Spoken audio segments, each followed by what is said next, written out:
Assalamualaikum warahmatullahi wabarakatuh. Waalaikumsalam warahmatullahi wabarakatuh. A'udzubillahi minasyaitonir rajim. Bismillahirrahmanirrahim. Alhamdulillah. Wassalatu wassalamu ala Rasulillah wa ala alihi wa sahbihi wa mawala. Wala haula wala quwwata illa billah. Raditu billahi rabba wa rabbil islami dina wa bi Muhammadin nabiyya wa rasula. Rabbi zidni ilma warzuqni fahma.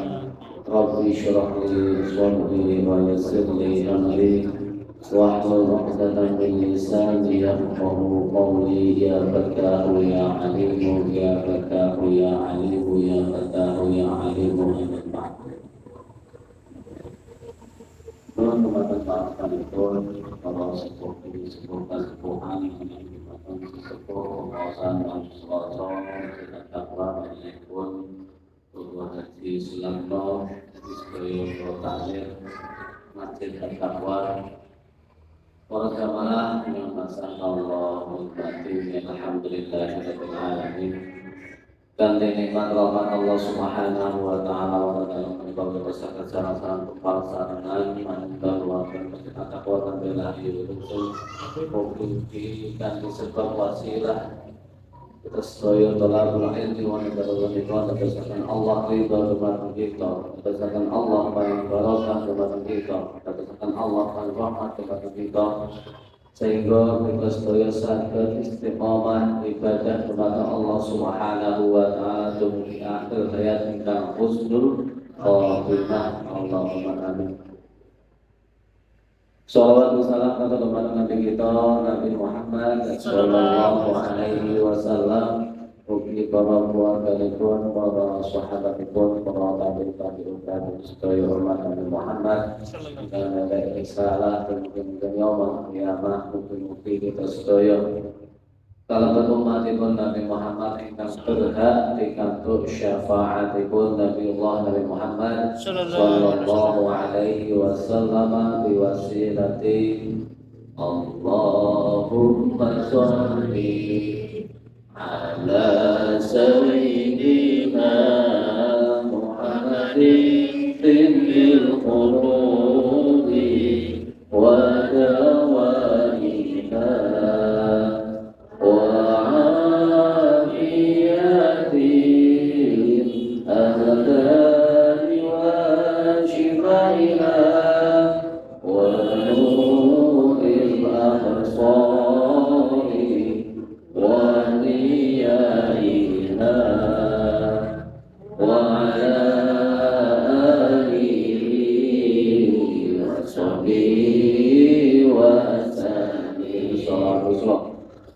Allahumma sholli wa sallim ala sayyidina Muhammadin sahibil bushra salatan tubashshiruna biha wa ahlana wa awladana wa jami'a masyayikhina wa mu'allimina wa talabatana wa talibatina fi yawmina hadha ila yaumil akhirat.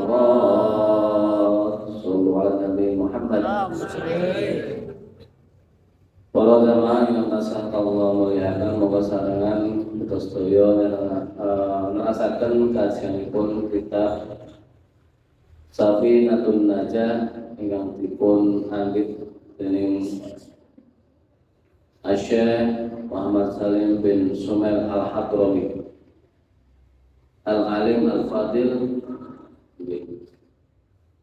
Salim bin Sumail Al-Hadrami ingkang dipun syarahi ing kitab Kasyifatus Sajah karyanipun Syekh Al-Alim Al-Fadil Abi Abdul Muhsin Muhammad Nawawi Al-Jami. Sadanipun monggo sareng Al-Fatihah dumateng mu'alif punika kitab Syekh Salim bin Sumail Al-Hadrami ugi Muhammad Nawawi Al-Jawi itu juga saya. Usul wali pada kita dan dan sunnah Rasulullah Muhammad Al-Jawi wa syekhina wa muallimatina wa man alaina wa ila hadratina Mustafa Rasulullah sallallahu alaihi wasallam. Al-Fatihah. أعوذ بالله من الشيطان الرجيم بسم الله الرحمن الرحيم الحمد لله رب العالمين الرحمن الرحيم مالك يوم الدين إياك نعبد وإياك نستعين اهدنا الصراط المستقيم صراط الذين أنعمت عليهم غير المغضوب عليهم ولا الضالين آمين.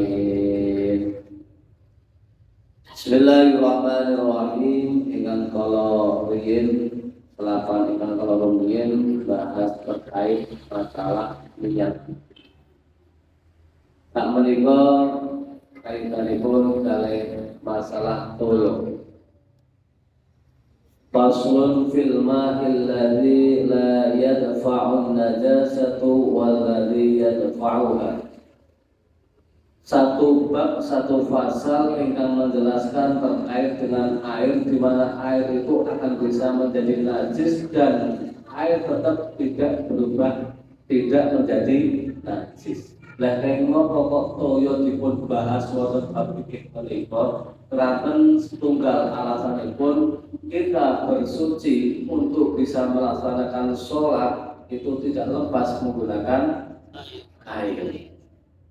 Artosipun salah satu syarat kunci untuk bisa mengesahkan sholat itu adalah air. Nek air yang boten saged dipun ginakaken untuk bersuci, berarti suci nek boten sah. Ketika sucinya tidak sah, jelas otomatis sholatipun nggih boten sah. Nah, botenipun mengatakan Rasulullah ada satu bab khusus yang menjelaskan tentang masalah toyo menika khusus terkait dengan air. Selagi kita sedaya boten anggap seperti enek banyu dibutuh pun rampung. Buh kuwi banyune iso kanggo suci atau ora buh jelas apa boten, sing penting banyu. Nah, maka kemudian di sini ada satu bab khusus terkait dengan masalah air. Di sisi lain, wa ja'alna minal ma'i kulla syai'in hayy. Allah menjadikan air adalah sumber. Sisi lain itu. Pramila tinggi dipun bahas. Al-ma'u qalilun wa katsirun. Al-qalilu ma dunal qullataini wal katsiru qullatani fa aktsara. Yang ini dipun bahas wonten teng kitab Fathul Qorib niku dipun awali bilih air itu ada air yang bersumber dari langit, ada air yang bersumber dari bumi. Walaupun niku mungkin macamnya wonten pitu. Wonten air hujan, wonten air sumur, wonten air sungai, wonten air laut, wonten air es, wonten air embun. Setunggal niku mata air. 7 macam air. Jadi air yang nantinya boleh untuk digunakan bersuci itu tidak lepas dari air yang 7 itu. Air hujan, air laut, mata air, air sumur, air sungai, air embun, air es. Niku air yang bisa digunakan untuk walaupun di lain itu juga banyak air, wonten air mata gitu. Kalau air matanya sampai membanjiri satu kota gitu. Itu air mata. Wonten air kelapa. Wonten lain apa? Air kencing ya, wonten lain. Maka air yang terkait dengan wonten bumi ini. Terlepas dari semuanya, ternyata yang bisa digunakan untuk bersuci itu tidak lepas dengan 7 golongan yang kalau wonten disebutkan. Air hujan, air laut, air sungai, air sumur, mata air es, air embun. itu saged dipun gunakan untuk bersuci. Nah, dari ketujuh itu ternyata dipun golongaken, dikelompokkan menjadi dua, al-qalilu wal-kathiru. Ada satu kelompok air yang dinamakan air sedikit, ada satu kelompok air yang dinamakan air banyak. Kok ana banyu sithik karo iki maksudnya? Wonten banyu sithik, wonten banyu kata. Ini terkait nanti ketika sesuatu hal mencampuri air itu punya pengaruh. Nah, contoh misalnya gitu, enten air ingkang wonten ing gelas. Misalnya dengan mendhet toyo air hujan diambil ada di gelas. Kemudian setelah itu air ini kecipratan dengan air najis, misalnya kecipratan pipis. Kalau sing pipis ngatur nyentuh wonten niku wae kan enggak. Mabul enten sing yen lipat wonten ing gelas niku. Padahal satu tetes yang menetes di satu gelas itu tidak berpengaruh. Airnya tetap warnanya tetap putih, baunya tetap air tetap selaunya. Tapi karena tetesan satu tetes dari air kencing itu, maka ini punya pengaruh hukum. Apa pengaruhnya? Air yang satu gelas itu sudah tidak bisa digunakan untuk bersuci. Beda dengan air ingkang kathah. Lah wonten kolam ukurannya 5 meter, 5 meter, 5 meter. Jerune 5 meter, panjang 5 meter, lebarnya 5 meter. Wah, ini kuatan. Nah, ketika ada orang di dalam pipis yang pinggirnya nyiprat mlebu. Nah, sing air 5 meter, 5 meter, 5 meter ini kira-kira bisa digunakan untuk bersuci atau tidak? Ding-ding, nanti dulu. Belum saatnya untuk dijawab. Nah, maka kemudian nanti akan banyak pembahasan terkait dengan itu. Maka memiliki ada dua kelompok air. Satu air sedikit, yang kedua air banyak. Ulangi, setunggal air sedikit, yang kedua air. Kemudian kita cari tahu standaritas yang tergolong antara sedikit dan banyak itu bagaimana. Nek wonten kitab-kitab niki yang merujuk dari hadis dari Al-Quran, ternyata ukurannya bukan menggunakan kubik. Ukurannya ritlun api kaya semacam satu ukuran timbangan yang wonten ing daerah Arab waktu niku. Nek ing mriki modele kaya misalnya iki wonten timbangan tempurun sing damel nimbang gelas wonten niku. Batok wonten wonten nggih. Nggih. Pas dua kali kula nggih wonten niku. Wong nimbang beras nggo batok disinggah dulure terus ditaker. Boten ngagem kilo tapi ngagem nomor niku asmane boten ngagem. Oh, nggih, lah, ukuranipun wonten niku. Dadi wonten niku boten enten ukuran sing pasti. Ukane wonten model. Bahkan rata-rata untuk mengukur baik itu di dalam masalah nisab zakat atau di masalah air atau ini sama, ukuran bukan pasti. Nah, sehingga banyak versi pendapat semacam-macam. Nah, maka kemudian ulama kontemporer, ulama ingkang sing rada sakniki kekini-kinian merumuskan bagaimana standar minimal air itu dikatakan banyak, maksimal dikatakan sedikit. Saiki ukuranipun napa? Sing ulama kontemporer mengatakan bahwa ukuran yang minimal atau maksimal itu dibatasi dengan panjang 60 cm, lebar cm, tinggi cm 60 cm. 60 kali 60 kali 60 sama dengan 60 pangkat 3. Pinter Bu. Berarti Ibu Guru, halo, cek. Berarti pinter Ibu volumenya itu. Oke, 60 kali 60 kali 60 untuk ketemu volume. Oke. Reward. Pinter Ibu. Oke, pinter Ibu. 2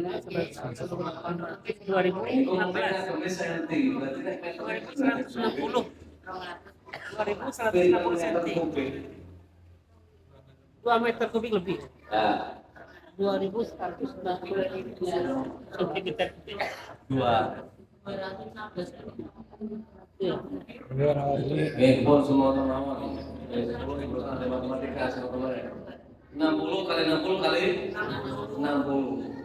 Niku batasan antara sedikit dan banyak. Atau pun ketika kurang dari itu maka dikatakan air sedikit. Lebih dari itu dikatakan air. Apa nanti yang terkait dengan itu? Satu kasusnya. Ketika air itu kok sedikit, berarti kurang dari ukuran 60 diambil untuk wudhu. Setelah diambil jangan mendetik agam dicawuk.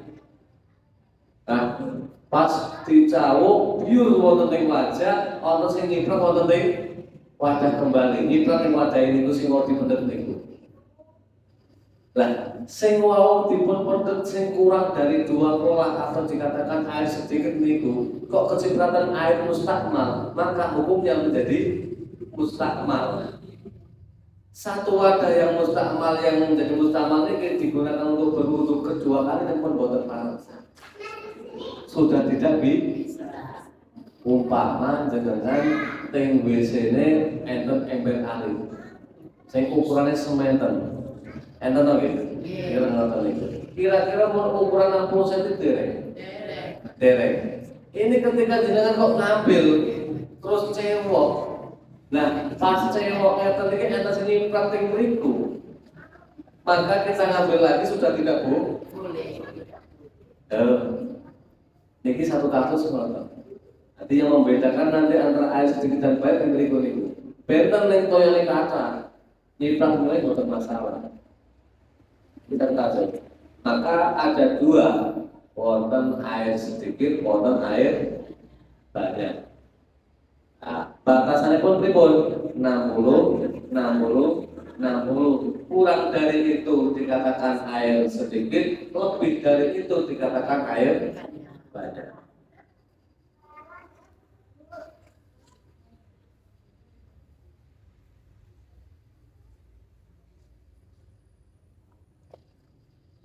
Dipun lajengaken al-qalilu hukmuhu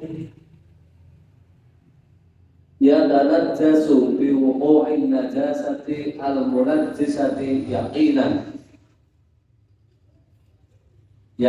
fihi wa illam yataghayyar limafhumi qoulihi sallallahu alaihi wasallam idza balagha al-ma'u qullataini lam yahmil khabatan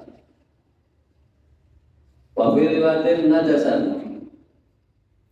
Maka kemudian ketika air sedikit air sedikit kurang dari ukuran 60 itu terkena najis yang memang najisnya memberikan efek najis.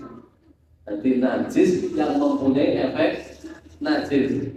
Contoh air kencing, contoh BAB, contoh darah, contoh nanah. Nah, ini kok bisa masuk di air sedikit itu, maka hukumnya menjadi najis, berubah atau tidak berubah. Satu ember sing ukuran wau hitam ngoten niku, enten tulisannya anti pecah. Itu kan kurang dari 60 dilalah pas pipis ning pinggir akhirnya nyiplak pipis mlebu wonten ing ember. Nah, kecipratan itu sing teng toya teng ember berubah atau tidak berubah, baik warna, rasa maupun bau, tetap hukumnya menjadi najis.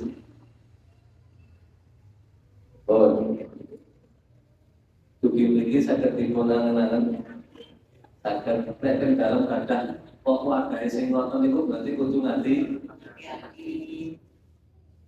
aja ngasi pipise nyemplung wonten teng nek mulai pun aku ya alhamdulillah. Itu betul masalah. Ini zaman sama ini mulai zaman praktis. Yang kalau di ini kamar mandi ukurannya paling berapa meter? Bahwa mereka yang salah 1,5 meter, ukurannya itu 1 meter gila. Kondisi nonton itu dipaksakan yang bersih gede atau nanti buat muat. Akhirnya modelnya bersower dan bersemprotan. Kita gunakan ember supaya tempatnya luas. Nah, sebagai paturan walau enten wadah kok alit kurang dari 2 kolak terkena najis yang menajiskan walau baik itu berubah atau tidak berubah, maka tetap hukum pun dados najis. Wonten mulai minyak goreng. Minyak goreng terus ujug-ujug enek tikus nyemplung. Tikuse mati. Tikus sing mati iku hukumnya najis. Nyemplung ning minyak goreng dadi melu najis. Minyak goreng dadi najis. Yo pripun apa iki? Oh, pembahasannya makin panjang. Tapi niku bahasanya pun akan digunakan buat apa-apa selama tidak punya efek yang dapat awal mafsadah atau merugikan sebuah kesehatan. Tapi diperjualbelikan sudah tidak boleh. Tidak dijual ibu berkenal, tapi kalau dibelikan buat apa-apa. Misalnya ada sapi motor itu minyak sebulan tikus terus mati. Nah ini tadi najis. Nah, tapi ini boleh digunakan, tapi tidak boleh untuk dijual belikan. Bukan najis, ya najis tapi mampu untuk dikonsumsi. Itu mungkin bahannya lagi yang lagi luas mulai. Kembali mulai dengan air seperti kalau itu sesuai menuju dari hadis Nabi Muhammad SAW. Ketika ada air kurang dari 2 kolak, maka di situ tidak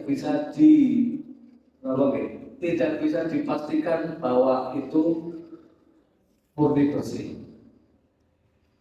Jadi akan dikatakan itu bisa standar suci ketika lebih dari 2 kolak. Tidak balaghal ma'u qullatayn lam yahmil khabatan. Ketika mencapai dari 2 kolak maka tidak menanggung atau mentor sampai ke kotoran atau najis yang lain. Ting air sedikit niki ternyata tidak semua yang najis itu berefek bisa menajiskan air yang sedikit. Ada najis yang tidak menajiskan air yang sedikit. Nomor niku setunggal.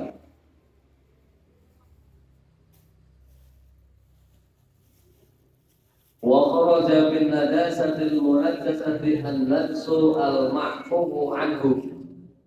Kamainatin la tamalaha sa'ilun. Maka pengecualian di setiap kali rumus yang ada mesti ada pengecualian. Tidak selama rumus itu mesti betul. Walaupun jelas 1 tambah 1 sama dengan 2, tapi ada 1 tambah 1 sama dengan 1. Ini pengecualian. Najis ketika bertemu dengan air yang sedikit maka menjadi najis. Tetapi tidak semua najis akan berdampak berefek menjadi najis. Wonten sing najis tidak menajiskan air yang sedikit. Nomor niku bangkai sing boten ada darah yang mengalir. Bangkai yang tidak ada darah yang mengalir. Enten hewan sing lenek darahe. Lenek gede sing mengalir. Nomor niku contohnya. Semut. Nek kecoa dengan pencet enten airnya belum. Tetap ada. kecoa dengan pencet tetap mencocok nih. Tapi nek semut dengan pencet ya betul ya kalau mana semut tengu kertas tengu nih. Oke, sing apa cilik ngene. Nyamuk niku nek wis nyokot ya tetep enten gede.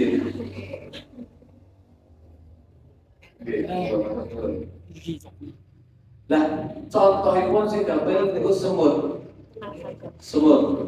Ketika air tersebut kok mati, melebihi koyo yang kurang dari 2 kolam, maka tetap tidak berefek berdampak pada air itu, tetap hukumnya tetap suci. Oh, enten toyo saember, enten semut berenteng riku, terus gresik semute, digunakan bisa saged. Tapi digunakan untuk bersuci. Tunggal niku. Sing nomor 2, pengecualian nomor kali. Walasun la yadruhu tarfun mu'tadalun haitsu lam yahsul bi fi'lihi walau min mughalladin. Ada najis yang tidak ditemukan secara penglihatan mata. Atau najis boten didelok secara kasat mata boten ketinggal. Contohnya napa? Kaya dene laler. Laler nek mencok ning tempat sing najis terus mabur terus jujur ning toyo iki bener. Mabur meneh. Lah, napa laler sing mencok ngoten niku boten ketinggal. Najis itu napa boten ketinggal. Maka najis sing timbul dari laler ngoten iki tetap tidak berefek pada air yang kurang dari 2 orang. Nomor kali. Nomor 3.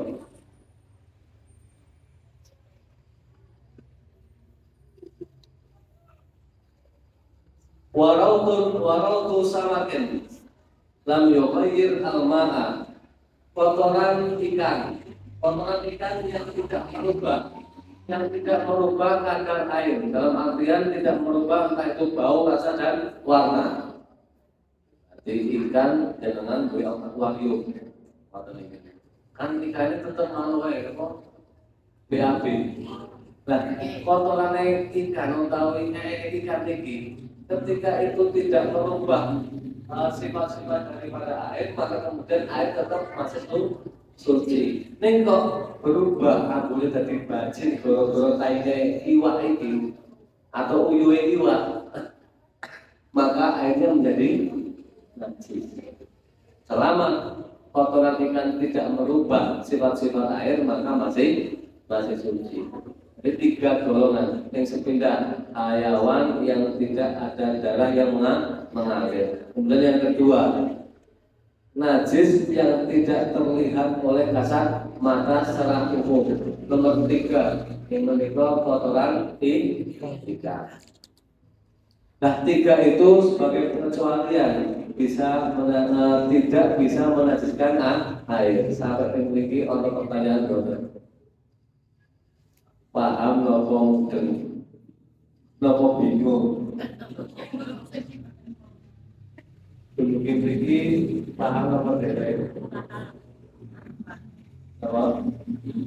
1, air ada 2, air sedikit dan air banyak. Dibahas air sedikit deh. Air sedikit kuwi air sing kurang dari ukuran 60.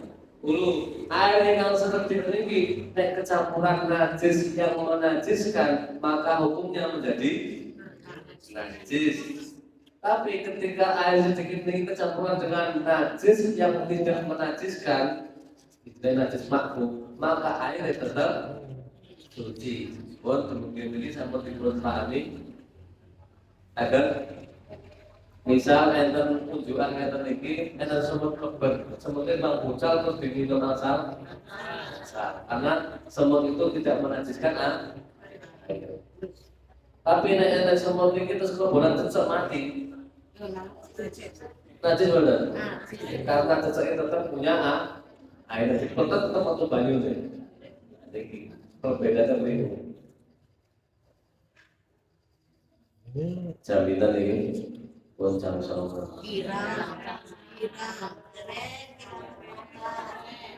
Oke, tadi banyak semangat kita tenanan ngono ketok. Liburan dalam boleh. Bon, itu air sedikit pun rampisan. Wal ma'ul kathiru la yanajjasu illa idza taghayyara ta'muhu aw launuhu aw raihuhu. Maka kemudian air yang banyak lebih dari ukuran 60 tidak menjadi najis ketika bertemu najis kecuali berubah baik rasa, warna maupun bau.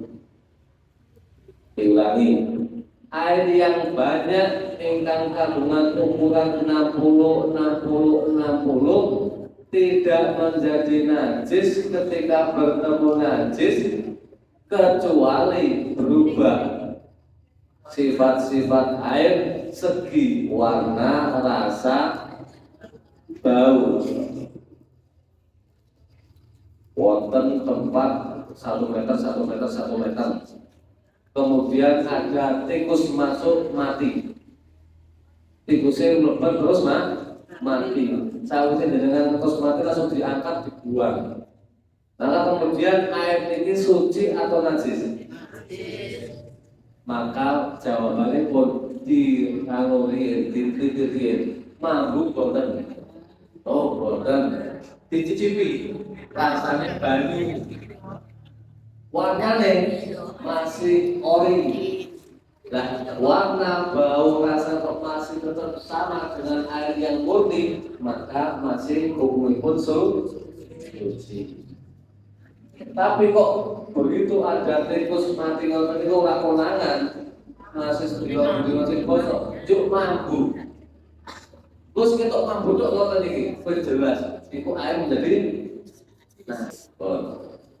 sami kagungan sumur. Lalu waktu paling kampung waktu itu ngoten sumur foto dalam.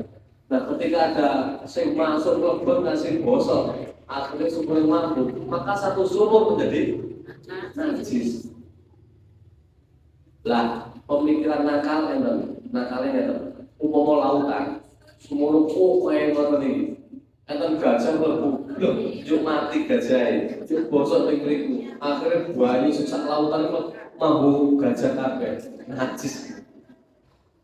Iki bahasa ya walaupun ora mungkin, tapi ibarat bahasanya itu ngoten. Sebanyak apapun air ketika bertemu dengan najis dan airnya berubah rasa, warna, bau, maka menjadi najis.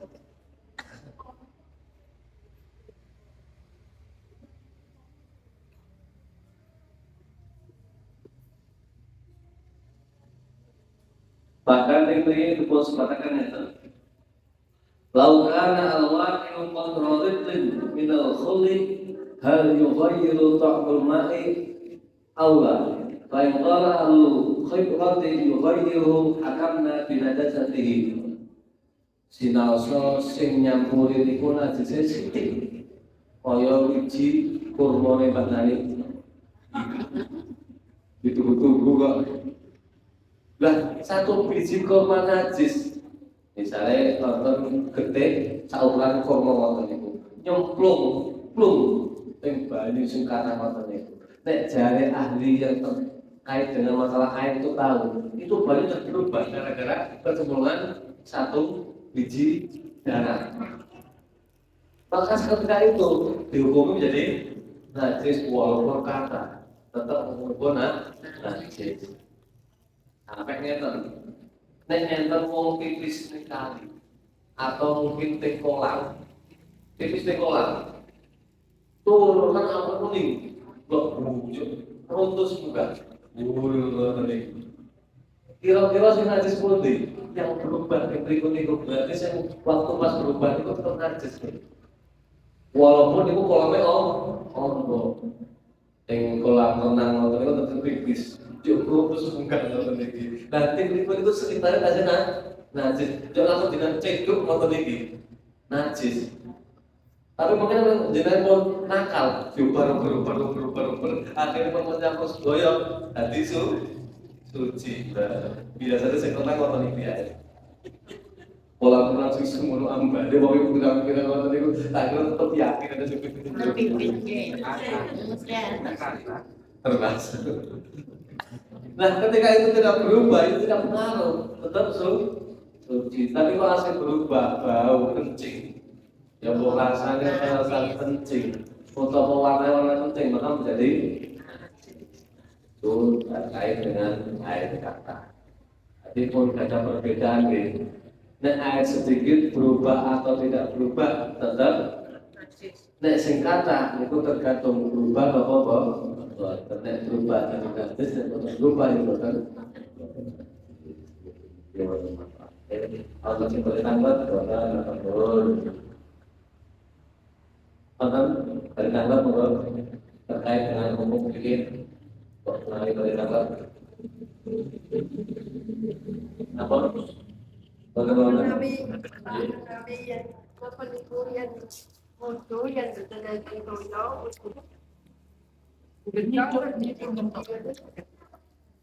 misalnya toyonya betul mili, toyonya kan kadang itu tak betul mili ceking minggir, lalu kan tahu betul untuk ceking tahu betul ketika airnya kemari tahun sakit tapi punya stok air di gunung tapi pastikan ini air asli gitu bukan air kopi gitu air kopi air memang asli simpanan menjaga ini kok pulau mati kemudian orang itu menggunakan air ini boleh atau tidak ya boleh selama air itu pun boleh kecampuran najis. Yang bermasalah itu ketika bercampur dengan najis, maka kadarnya itu sidik oke. Nek sidik, ya wis berarti jadi najis. Nek oke, dilihat dari rasa, bau dan atau jerak. Atau boleh, atau jerak. Mungkin warna terkait dengan masalah air karena penting air itu salah satu syarat utama untuk alat digunakan bersuci. Sholat akan sah ketika menggunakan air yang betul. Dan air yang benar betul itu budaya dalam tempat. Dan budaya betul pas main bertumpi sholatnya yang betul pas. Jadi kaitannya pun karena syariat. Langsung lain namanya pun syariat dan dengan ampun langsung ngeles. Lah Gusti Allah delok ngono kuwi. Gusti Allah delok ibadah ora delok banyune. Iku namanya pun tiyang ngeles. Maka ada tahapan-tahapan itu. Sak durunge awak dhewe ngomong ngono kuwi dibeneri iso dhisik. Dasare dipun ora rumiyin. Syariate dipun betulkan, kemudian masuk ke ranah Gusti Allah kuwi sing betul nomor-nomor itu. Nah, pun tasawuf atau yang lebih tinggi tadi,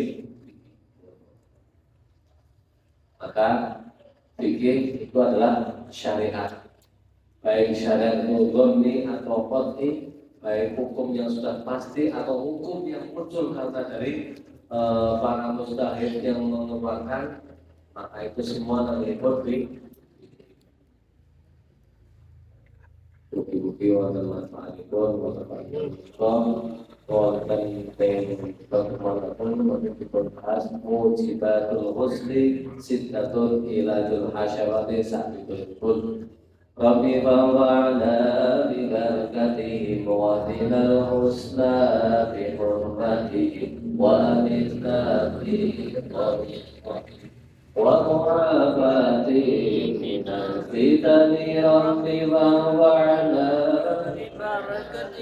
ومن الحسنى بحرمته وامتنا في طريقته ومعافاتي من الفتن ربي وانفعنا ببركته ومن الحسنى بحرمته وأمتنا في طريقته ومعافاته من الفتن مولاي صل وسلم دائما أبدا